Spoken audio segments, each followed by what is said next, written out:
conservative right in this country is twisting themselves into knots, trying to justify the disappearing of this man from Maryland.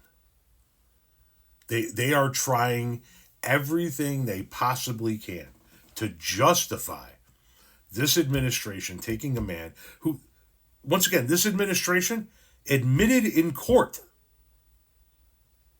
that they made a mistake, that this guy should have never been taken. But this administration doesn't fix its mistakes. It didn't the first time around, and it's not going to this time. And so everybody that supports this administration is tying themselves into knots, trying to justify why this man should not be allowed to come back to this country, should not be released from that fucking hellhole he's in.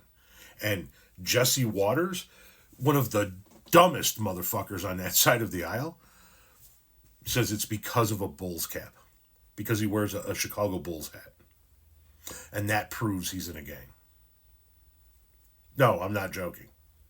Can Garcia name anyone on the team? Anyone on any Bulls team besides Jordan?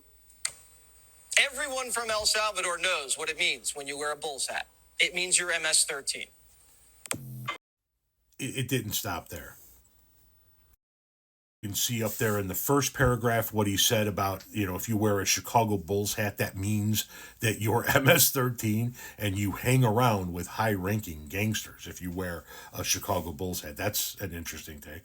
And then you can see the article goes on here to say, Waters also mocked the assertion that Abrego Garcia first fled El Salvador as a teenager because of threats of violence to his family's business, claiming it was ridiculous to believe that he initially migrated to the United States because of a, quote, tortilla blood vendetta.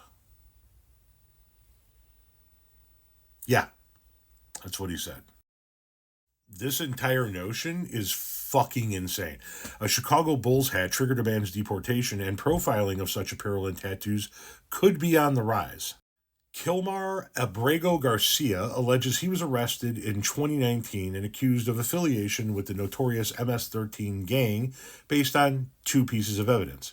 First, a tip from an unidentified informant that Garcia vehemently denied. And second, the fact that he was wearing a Chicago Bulls hat and hoodie. That wasn't enough evidence to detain or charge Garcia, according to a petition filed last month. Later that year, he married his wife and gained protected legal status. But nearly 6 years later, the sparse facts of that arrest were enough for Immigration and Customs Enforcement to detain Abrego Garcia. On March 15th, the Maryland father of three was deported to a high-security prison in El Salvador, where he remains today. So, wearing Bulls gear makes you a member of MS-13, huh?